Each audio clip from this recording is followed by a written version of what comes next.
여론조사로 만나보러 민심의 선택 백두진 시간에 돌아왔습니다. 자고 우면하지 않는 배추도사 배종찬입니다. 그렇소. 좌충우돌 정치평론가 수민킴입니다.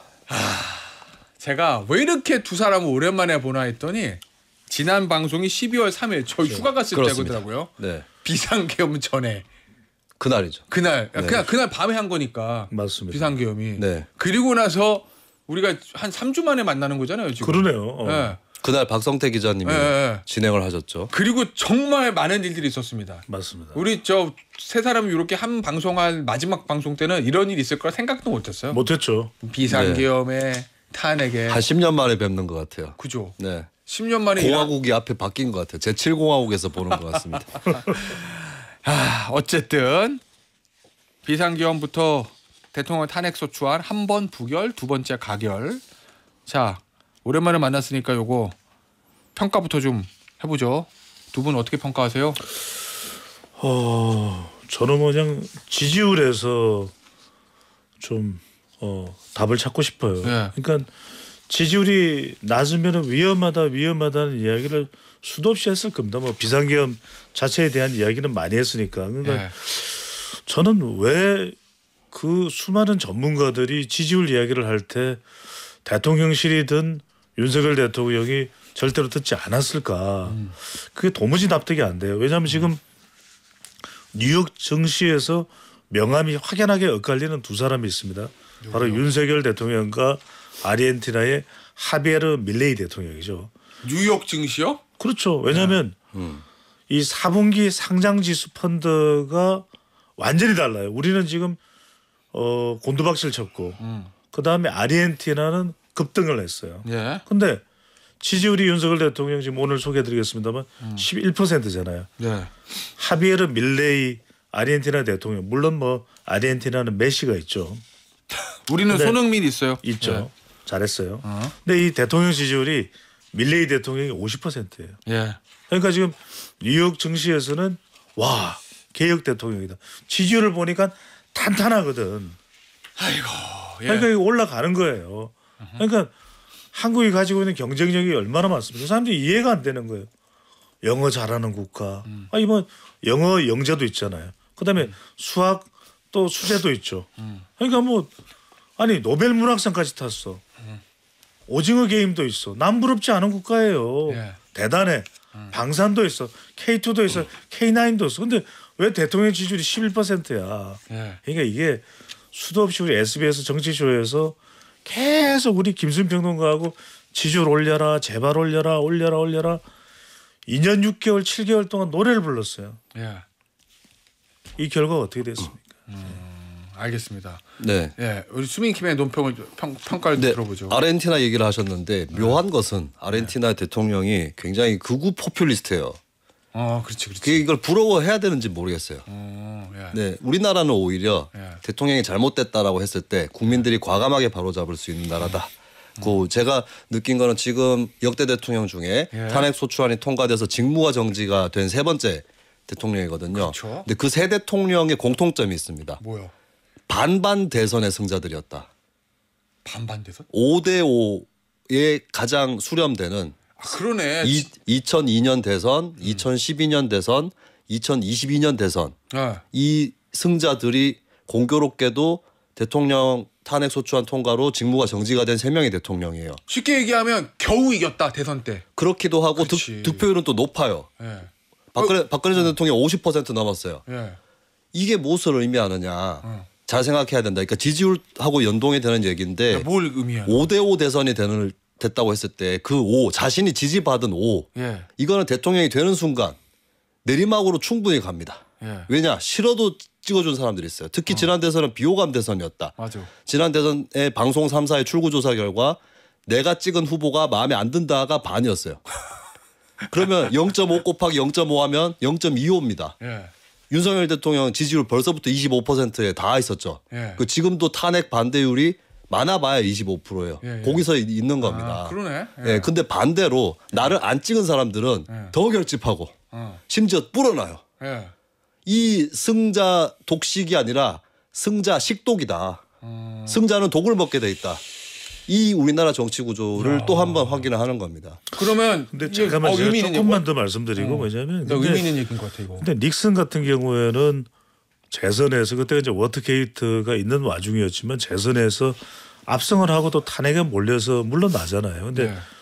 이 밀레이가 뭐 포퓰리스트인지는 모르겠지만 긴축 계획을 잘하고 있어요. 그러니까 뉴욕 정시의 돈의 흐름이라는 거는 굉장히 민감한 거. 이게 그냥 주는 게 아닙니다. 그리고 빈곤율이 벌써 1분기에서 2분기 하락을 했어요. 그러니까 저는 이념이 뭐가 됐든 꼴통 보수가 됐든 아니면 급진 좌파가 됐든 잘해라 이거예요. 네. 실력이 있으면 돼. 실력을 보여주면 돼요. 그렇지 않습니까? 실력을 보여서 국민들의 호응을 얻어내고 박수를 얻어내면 이념이야 실력을 드러낼 수 있는 능력을 보이면 되는 것이거든요. 그러니까 뭐 우리가 로널드 레이건이 소련과 그렇게 맞서면서 보수성이 강했지만 지지율이 얼마나 높았어요. 그러니까 제가 드리고 싶은 말씀은 지지율이라는 것은 그 실시간으로 국민들의 평가인데 그걸 왜 관리를 안 했을까. 그리고 관리할 수 있는 지표라는 말씀을 강조하는 거죠. 근데 저는 지지율 근데 사실은 솔직하게 분석가들이 지지율 올려야 된다, 중도층으로 확장해야 된다고 얘기한 것도 솔직하지 못한 얘기였다고 봅니다. 왜요? 윤 대통령이 그게 불가능한 길로 이미 와버렸어요. 벌써부터. 언제부터? 저는 대통령 선거 때부터였다고 봐요. 네. 여러 가지 발언들 주 120시간 뭐 전두환 옹호 발언도 나왔고 뭐 민주당은 좌파 혁명 세력이다. 뭐 이런 발언들이 특히 50대에서 졌잖아요. 윤석열 예. 대통령이. 50대가 특정 정당을 확 밀어주는 세대는 아니거든요. 예. 굉장히 시대착오적이다라는 이미지를 그 유권자 절반 가량한테 줘버렸어요. 예. 그리고 대통령이 되시고 나서도 이걸 극복하는 노력들이 없었다. 오히려 더 지지층에게 함몰되고 예. 이래버리면 이미 시작할 때부터 절반 정도는 인정하지 않겠다 상태에서 시작을 해버린 거거든요. 예. 예, 근데 본인이 이거를 국면 전환을 하고 과감하게 파괴할 수 있는 카드를 내놓지 않았고 다른 걸 파괴해버렸다. 결국 이 얘기구나. 3명의 대통령의 공통점 51대 49 대선에서 51로 당선이 됐는데 네. 그 50일은 갈수록 줄어들고 반대하는 49는 커질 텐데 네. 그걸 모르고 나를 찍었던 50일만 보고 가다가 난국을 자초했다 뭐 이런 거잖아요. 그죠? 그런 것도 있고, 그러니까 뭐 조금 노무현 전 대통령은 조금 다른 사례로 봐야 될 것 같은데, 그러니까 노 전 대통령 같은 경우는 아예 확신을 갖고 예. 지지율이 이게 높을 수가 없다. 그럼 내가 뭘 할 거냐? 예. 그나마 그거라도 해서, 그러니까 퇴임하니까 바로 호감도 올라가잖아요. 예, 그러니까 지지층한테 함몰된 정치를 하진 않았어요. 노 전 대통령. 하긴 뭐 한미 FTA나 뭐 예, 옳고 그름을 떠나서 예, 그런 부분들 해보기지 이런 그렇죠. 그래서 그런 것들을 따져보면은 이제 지지층에 함몰되는 정치 사실 박근혜 전 대통령도 경제민주화 뭐 이런 거 어느 정도 수용을 하는 그런 대선때는? 걸 했거든요. 근데 윤석열 대통령은 역대 대통령들 중에서 가장 없어요. 그게 전향적 카드가. 그러네. 네. 알겠습니다. 자, 어쨌든 여론조사를 봅니다. 어떻게 나왔어요? 11%? 그렇죠. 한국갤럽이 자체적으로 지난 10일부터 12일까지 무선 가상번호 전화면접 조사를 실시한 결과입니다. 오늘 소개해드린 모든 조사는 중앙선거여론조사 심의위원회 홈페이지에서 확인 가능합니다. 예. 대통령 긍정평가 11%, 예. 또 부정평가는 85%로 나왔는데 이제는 더 이상 조사를 안 해요. 왜요? 왜냐하면 대통령 직무에 대한 평가이기 때문에 직무가 정지됐잖아요. 그래요? 그러니까 이제 정당 지지율만 발표합니다. 그러니까 이제 리얼미터도 어제 월요일 날 발표한 게 이제 정당 지지율밖에 없는데. 자, 그러면 이거 지역별도 좀 봐야죠. 11%. 근데 이 지역을 보면은 저는 이제 주목하는 것이 TK예요. TK에서 잘하고 있다가 16%.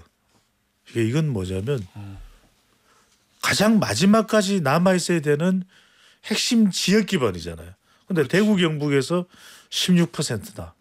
이 국정 못하죠. 국정 운영을 할 수가 없는 상태고, 그다음에 유일하게 남아 있는 지지 연령대가 70대 이상인데 70대 이상에서도 28% 지지율이. 근데 이따가 이제 소개를 해드릴까 하다가 지금 이제 소개를 해드리면 탄핵 찬반도 보면은 이제 같은 조사 결과예요. 근데 같은 조사에서 탄핵 찬성을 보면 대구 경북에서 62 탄핵 찬성이 70대 이상에서도 49. 그러니까 70대 이상마저도 잘하고 못하고를 떠나서 탄핵 찬성이 높아요. 그러니까 이런 상황에서 누가 탄핵 반대를 사실 할 수도 없는 거예요. 왜냐하면 국민의힘 의원이라고 하더라도 대구 경북에서 62%가 찬성, 70대 이상이 예. 49%가 찬성, 반대보다 높아요. 알겠습니다. 수민킴. 네.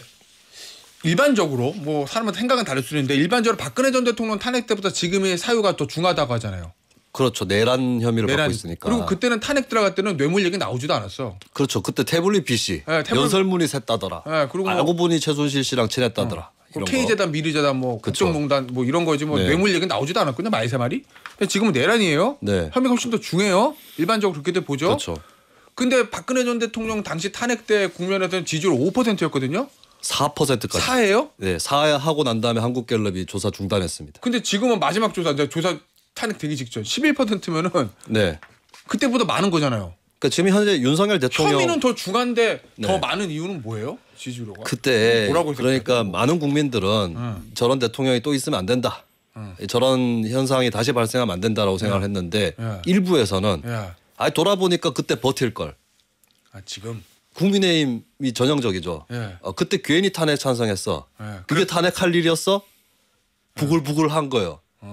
그러면서 벼르고 있다가 야 이번에는 안 밀릴 거야. 예, 그게 지금 10% 조금 넘는 걸로 나타나고 있다고 봐요. 예, 그때 괜히 찬성했다가 정권 그렇죠. 내줬구만. 예, 그 굉장히 이제 강경 보수 성향 시민들도 예. 그게 탄핵할 일이었냐라고 하는 생각이 굉장히 강하시거든요. 그 정서가 지금 드러나는 거죠. 근데 이런 것도 있고 예. 뭐 시점상 부분도 있겠죠. 그때 박근혜 2016년 국회에서 탄핵 가결됐을 때는 예. 이게 이제 한 10월 정도부터 9월 정도부터 불거져서 한 2달 지난 후에 국회에서 탄핵 가결됐잖아요. 근데 숙성의 과정이 있었죠. 이번에는 이른바 순식간이야. 그러니까 이번 주에 조사했었더라면은 5% 됐겠죠. 예. 그러니까 이거는 시점상의 이유도 있는 거죠. 근데 더 내려갈지는 의문을 표하는 경우도 있고 예. 그런 것 같아요. 그리고 저는 불편한 진실을 하나 말씀을 드리면 이 불법 계엄 사태를 일으킨 대통령이 여성이었다면 예? 예. 더 내려가지 않았을까? 그것도 뭐 저는 가정이잖아요. 저는 또. 당시에도 박근혜 전 대통령이 여성이기 때문에 더 빨리 내려갔다. 그 측면이 분명히 있다고 보거든요. 예. 왜냐하면 우스워 보일 수 있어요. 이게 우습게 보면 안 되는 건데 아. 예, 여성이 계엄을 했다. 예. 예, 그 성별 차이도 저는 무시할 수 없다고 봐요. 당시에는 네. 좀 더 그래도 더 저 핍박이라고 그래야 되나? 더 그쵸. 이런 거예요. 불이익을 받았던 측면이 있다는 얘기네, 박근혜 예를 전 들면 대통령은. 예. 불이익이라고 표현하면 안 되고 뭐라고 정당한 응당한 대가라고 저는 보는데 아니, 그러니까 그게 같은 이 성별로 또 그게 차이가 난다는 거고 그러니까 예를 들어서 성별 측면에서. 예를 들어서 최순실 씨가 서울대를 나온 남성이었다면 사람들은 또 조금 다르게 생각했을 것 같다 이 말이죠. 그래요. 뭐 알겠습니다. 예. 사실 뭐 그걸 논할 일은 아닌 것 같고요. 네. 예, 예. 뭐 실컷 얘기를 했는데 논할 일이 아니라고 하면 뭐. 네. 자, 알겠습니다. 이번 여론조사에서 뭐 대통령 부정평가 뭐 1위는 뭐 당연히 이제 비상계엄. 야, 근데요. 저 배 소장. 야, 이거 재밌네. 부정평가 이후에 1위가 비상계엄 사태. 이건 뭐 너무 당연한 건데 긍정평가 이후도 비상계엄 사태 2등이에요. 아니 그렇겠죠. 이거는 뭐 대통령 지지하는 사람 중에서는 이제 강성 지지층이죠. 예. 대통령한테 비상계엄 잘했다고 생각할 수 있는데 이건 이제 우리가 숫자의 이 착시 현상에 빠지면 안 되는 게 지금 11%인데 10%잖아요.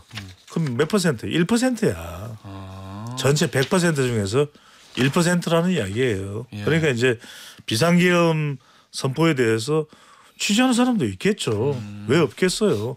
지금 또 윤석열 대통령이 탄핵이 왜 됐느냐라고 말도 안 된다라고 판단하고 있는 지지층들도 있을 테니까. 그러니까 이제 그건 그렇습니다만 이제 제가 말씀드리고 싶은 건 이거죠. 그러니까 이런 여론조사의 결과가 하나의 지표죠. 지표? 참고를 하는 거 뭐 절대적으로 의존할 일은 아닙니다만 알겠습니다. 이걸 통해서 선제적 대응을 하는 것이 중요하다는 말씀을 드리는 거죠. 자, 배 소장 마이크를 받은 김에 요 얘기도 좀 해봅시다. 정당 지지율. 그렇죠. 정당 지지율 보면은 같은 조사에서 국민의힘이 24%, 민주당이 40%예요. 저는 이거 더 차이가 날 수도 있을 것 같아요. 가면 갈수록. 그렇죠. 그렇게 되면은 국민의힘으로서는 상당히 지금 한동훈 대표가 빠진 영향도 있을 거예요. 왜냐하면 그래도 국민의힘에서는 한동훈 전 대표에 대한 팬덤 현상도 분명히 있었거든요. 그렇다면 특히 이제 수도권, TK나 PK 쪽은 덜할 수 있다 치더라도 그래도 수도권 그리고 또 50대의 경우에는 이제 한동훈 전 대표하고 이제 동년배 연령대죠. 그 쪽에서는 이게 한 전 대표가 물러날 일이야 이런 또 인식도 있을 수 있죠. 또 하나가 이제 뭐냐면 주부층이죠. 특히 이제 여성들 쪽에 한 전 대표에 대한 인기가 좀 높은 편이었어요.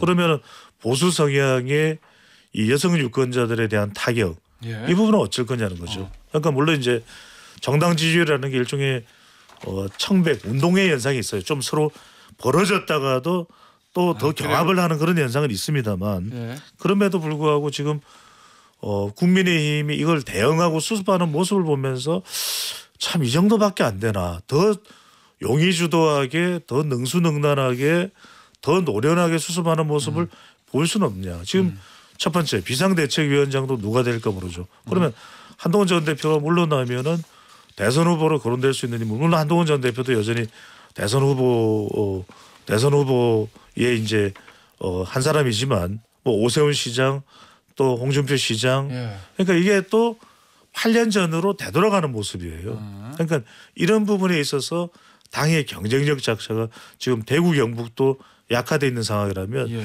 향후에 이 당의 기초 체력이 정당 지지율인데 이 부분도 상당히 국민의힘으로서는 보수로서는 우려되는 대목이죠. 알겠습니다. 앞서 말씀드렸던 정당 지지율 요거 개요를 말씀드릴게요. 에너지경제신문 의뢰로 리얼미터가 조사한 거고 조사 기간은 12월 12일에서 13일. 무선 97%, 유선 3% 자동응답 조사. 자세한 내용은 중앙선거 여론조사심의위원회 홈페이지에 참조하시면 됐는데 더불어민주당 50.4, 국민의힘 25.7, 조국혁신당 8.0, 개혁신당 2.8, 진보당 1.1, 기타 정당 1.4, 무당층 8.6. 이렇게 나왔다는 그렇죠. 차이가 많이 나죠. 점을 말씀을 드릴게요. 이 탄핵 찬반 조사한 것도 있죠. 탄핵 찬반 아까 소개해드렸잖아요. 찬성이 더 높아요? 찬성이 75% 갤럽 조사입니다. 반대가 21%. 자 그런데 이 상황에서 지금 75가 탄핵에 찬성해요. 뭐 보수층만 보면 좀 다를 수 있겠지만 그런데 이 상황에서 어쨌든 탄핵을 찬성했던 한동훈 대표는 나갔어요. 없어요. 그리고 탄핵을 공개적으로 찬성했던 의원들은 지금 조용히 있습니다. 왜냐하면 의원 쪽에서 워낙 격앙돼서 막 찬반 밝히라 이랬다고 하니까 지금 당의 주류는 탄핵 반대 의원들이 장악하고 있어요. 앞으로 어떻게 될 것 같습니까? 국민의힘? 그러니까 지금 단층이에요. 단층. 국민의힘이 뚝딱 부러져 있어요. 전체 여론에서. 또 TK당도 아닙니다. 그래요? 자꾸 TK당 하는데 아니 대구 경북에서 탄핵이 훨씬 높아요. 찬성이. 60%가 넘어가요. 근데 반대입니다. 대구 경북 여론하고 비교해도 그 국민의힘 내부의 여론은 반대고 그리고 국민의힘 지지층에서 보면은 탄핵 찬성하고 반대가 1대2 정도 되는데 의원들로 놓고 보면 1대8이에요. 완전 분절점이 발생을 한 거라서 결국에는 탄핵에 반대하는 쪽이 확실하게 주도권을 쥐고 가는 심지어 박근혜 전 대통령 탄핵 때는 찬성했었던 주호영 의원이라든지 나경원 의원이라든지 다 반대로 갔잖아요. 그러니까 국민 여론 평균과의 괴리가 굉장히 심해지고 있다는 거고. 당시에 나경원 의원이 찬성인지 반대인지 확인 좀 해봐야 돼요. 찬성이었을 거예요. 주호영 의원은 왜냐하면 비박계가 신당 만들 때 갈 수도 있다라고 전망들을 많이 했기 때문에. 근데 안 갔잖아 결국에. 근데 안 갔기 때문에 그러면 그 반대로 얘기해서 찬성 쪽이었기 때문이다라는 거겠죠. 그건 좀. 근데 이번 탄핵 반대의 특수성은 뭐냐면 탄핵에 대한 반대도 있지만 이 탄핵 반대에는 한동훈 반대도 포함이 된 거예요. 그래서 이게 상당히 성격적으로 8년 전과 다르다. 8년 전에는 오히려 주요 인물들이 탄핵을 찬성하기도 했단 말이에요.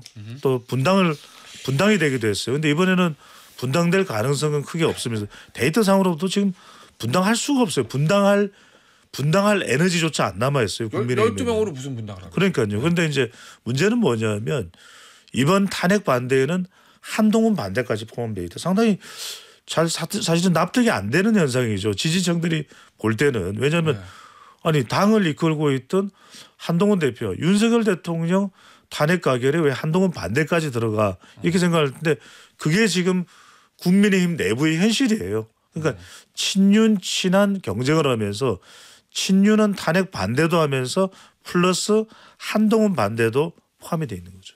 내부 권력 투쟁적인 성격이 있다. 저는 친윤계가 진짜 탄핵을 막기를 바랬을까 의문이 있어요.